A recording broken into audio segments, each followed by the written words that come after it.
Hello and welcome to part 2 of our series on coding with Python. So if you haven't seen the last video, be sure to go ahead and check that one out. I will link that one onto the screen right about now. And in this one, we're actually going to get into writing our first few lines of code, and we're going to do some math and declare some variables, and you're going to see how simple it is to get started and at least do the basics with a programming language. So right now we are in IDLE, the Integrated Development and Learning Environment that I showed you how to install and how to get into that last time. So let's be sure that we are there all looking at the same screen. And so in this, we can start writing code and see what it does immediately in real time. So again, one of the really cool things about Python, and there are often times when I'm coding, actually I always leave IDLE open whenever I'm writing code, even if I'm writing something in a different IDE. Because a lot of times I'll want to try something out and I can just type it in here and just see if it works or see what happens and kind of debug things as I go along. So even if you're a pretty experienced coder, IDLE is always your friend. Alright, so the first thing that we're going to do is we're going to do some math. And we're going to do our basic mathematical operations, which are addition, subtraction, multiplication, and division. That is correct. So what kind of a sign do we use for division? Or not division, for addition. We use the plus sign. Yeah, exactly. So all we have to do addition in Python in IDLE, the interactive shell, is to do 1 plus 1 and then hit enter, and it will tell us 2. That gives us the answer. So that is about as simple as writing code in Python is. Try another one real quick. So you can put in pretty much anything you want, and it will give you an answer. Yeah. So you'll notice on mine that when I did 1 plus 1, I did not put a space in between my numbers and my addition sign. You can do that and it still works. E actually put spaces in between hers, which is a better practice to get in the habit of, because when you start doing a lot of code, if you have everything scrunched together, it makes it more difficult to read. So I really should have spaced that out a little bit. You can actually put as many spaces as you want, and it'll still work, but I recommend just one space so it doesn't look too crazy. It just makes it easy to read. Yeah, there we go. So try the same thing, but with subtraction. And yeah, just like addition, we're going to use the minus sign. Well, you know, the normal subtraction operator, and it works the exact same way. It will also do negative numbers, so if you try to do like 5 minus 9, or do like a large number minus a smaller number, then it will give us a negative. 9 minus 80. A smaller number versus a larger number. There we go. So when we do multiplication and division, it's a little bit different. We can't use an X for multiplication. So what do we use for multiplication, E? We use an asterisk, which I think kind of looks like a little man. Yes, we use the asterisk. To me, it looks like a little star. To her, it looks like a little man. But regardless, you can get that by hitting Shift and 8. So go ahead and do some multiplication for us. 6 times 6. There 36. Exactly the same. So how do we do division? Let's see. A slash, like you're doing fractions. Exactly. So do a couple of division problems for us. We'll see how they work out. Let me do one side and it will work out.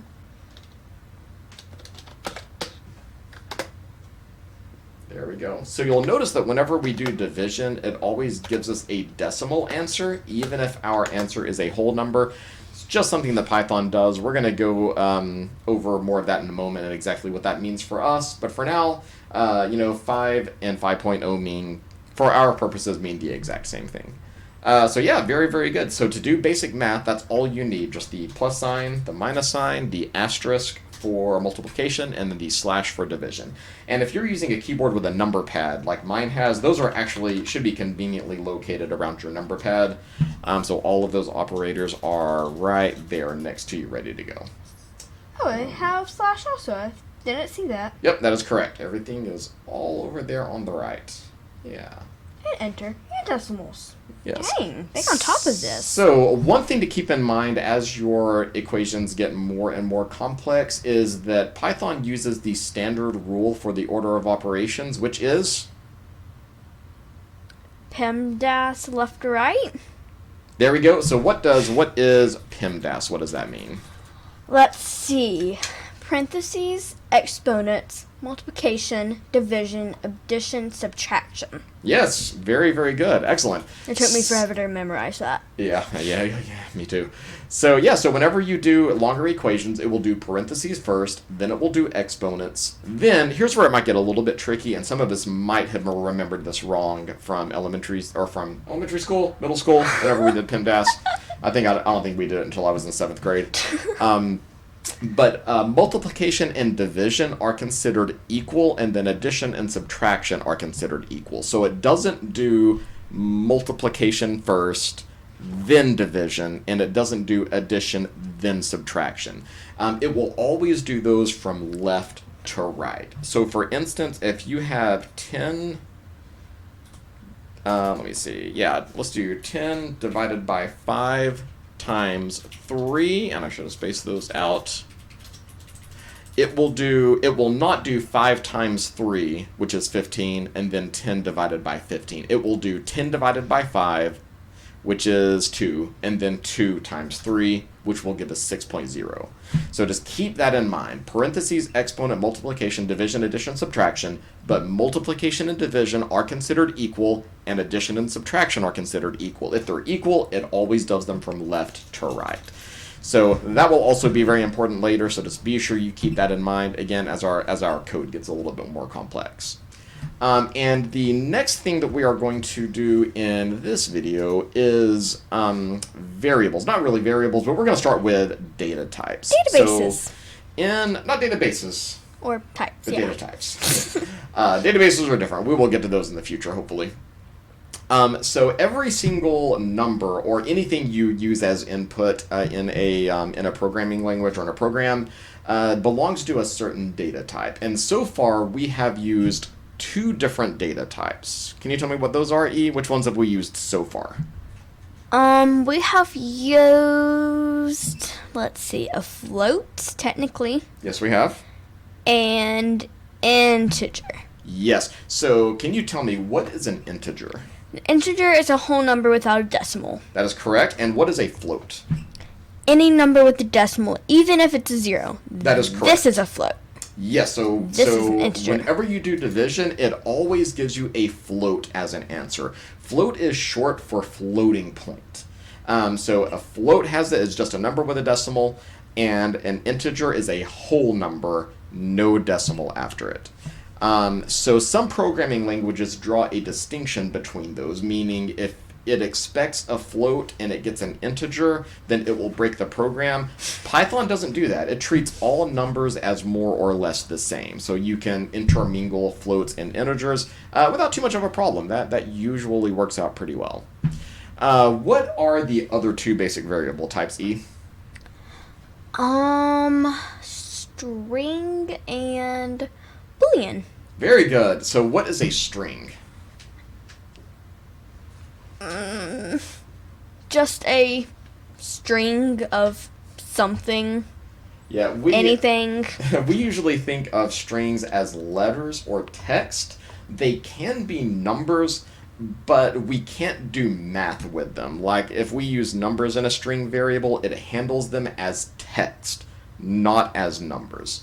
And then what is a Boolean? What is a Boolean data type? A Boolean is true or false. Yes, true or false. So we use that to check different conditions. A lot of times, if a condition is true, you want one thing to happen. If it's false, you want something else to happen. And we're going to get into those into videos, into some of our future videos pretty soon. But for now, all you have to understand is integers are whole numbers. Floats are floating point variables. They are decimal numbers. A string is a string of letters or characters, a text basically, and then a Boolean is a true or false value. So for instance, if I wanted to put in a string, in order to tell the Python program that we're using a string, you have to put it in what? Sorry, quotation marks? Yes, quotation marks. I was trying to think of what they were Single or double called. quotes? Either one works. Exactly. Yeah. So Just if you want have to to tell have it the you're same one on using each side. right, yeah, if you want to tell it you're using a string, just put it in quotes. You can use either single or double, but they have to agree. So if you start it with a single quote, it has to end with a single quote. If you start it with double, it has to end with double. For instance, if I put in like single quote Thomas, then boom, we get the name Thomas back. I can do double quote Thomas. Same thing. But if I try to start it with a single quote and end it with a double quote, we get a syntax error because it was expecting a single quote at the end.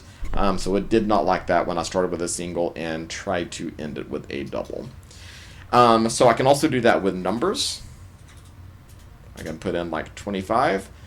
But this is where strings and actual number variables like integers and float differ. What happens if I try to take the string 25 and add it to the number 25? Yeah, so if I try to add a string to a number, then I get an error because you can't add a string to a number. They have to be of the same type. Now, what if I took the string 25 and added that to the string 25?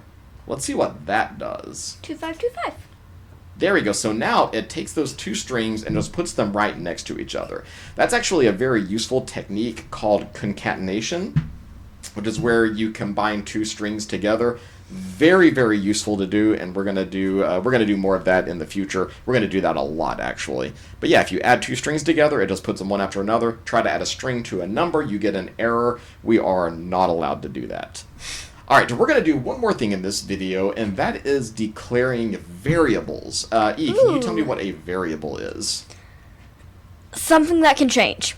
Yes, a variable... Just being stored. Exactly. A variable is a value that can change depending on different factors in our program. So for instance, if I put in, this number 25, it's always 25. But if I assign that to a variable, then we can change it later on.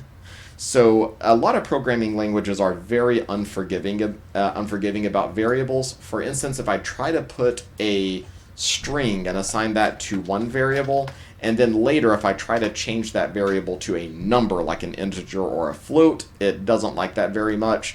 However, Python, you can do pretty much whatever you want. So I can create a variable. Actually, I'll go and show you how to assign a variable. They're pretty easy. All you have to do is put in the name of a variable. The name of a variable can be pretty much anything, except you can't use special characters except for an underscore. That's the only special character you can use, and you actually should use those. It can't start with an underscore, though, nor can it start with a number. So it can use uppercase or lowercase letters. It can use numbers as long as it doesn't start with one, and it can use underscores as long as you don't start it with one. I actually think you might be able to start one with an underscore, but don't do that because that'll also cause you problems later. But for instance, I can call a variable num, that's short for number, and then you just have an equal sign and then put in the number. So I'm going to say num equals 25. And now, if I type in num, the name of the variable, it gives me 25 back because that is the variable that I assigned, or I'm sorry, that's the value that I assigned to that variable. Now, if I create a variable called other num, and I'm going to separate those with an underscore, your variables can't have spaces in them either. So I'm going to say other num equals 35. And now, if I type in num, that one is still there. Other num, that one is also there. So the cool thing about this is you can do math with your variables. So if I do num plus other num, then it will give us 25 plus 35, which is 60.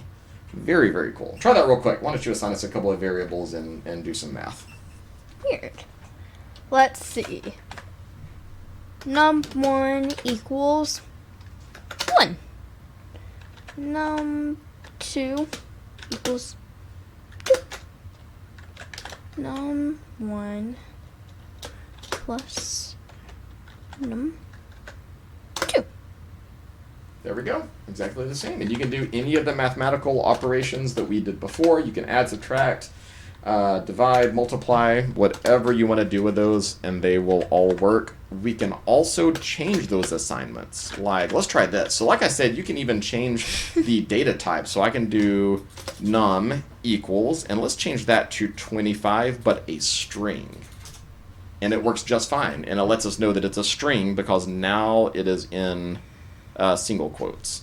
And then I can do other num equals, and I'm going to do string 35, and then I'm going to add them together, num plus other num, and now it gives us 2535. Just like before, it concatenates the two strings together. So at the end of each video, I'm going to give you a coding challenge, basically just something that uses the concepts that we've learned in that video. When we come back for the next video, I'm going to show you how I solved that coding challenge, and E is going to do the same. I'm going to let her work on that on her own. She's going to solve the coding challenge, and we're going to compare, because there are multiple different ways of solving pretty much any problem that you could have in a programming language, and it'll be really cool to see the differences in the way that we solve things. So for this coding challenge, I want you to try doing some math, assigning some variables and doing math that way, just using the variables. Try adding a variable to a number that isn't a variable, like I could do num plus 35, but not call that other num, not put that in a variable. I also want you to try doing math with strings. Like before we did, we added two strings together and it concatenates them. Try subtracting, dividing, and multiplying strings and see what that does. Some of the results might surprise you. You can do some really cool things like that. But again, just get into this environment, play around using some of the concepts we went over, and just see what you can come up with. You will not break anything, I don't believe. No, you won't break anything. Everything's going to be fine. If you can always just close this and then open a new window, and everything will go back to normal. One of the great things about Python is you're not going to be able to mess anything up. Alright, that will about do us for this video. So again, don't forget to hit the like button if you got something out of this, and subscribe and hit the notification bell so you never miss one of our new videos. As always, we have great stuff coming up in the near future.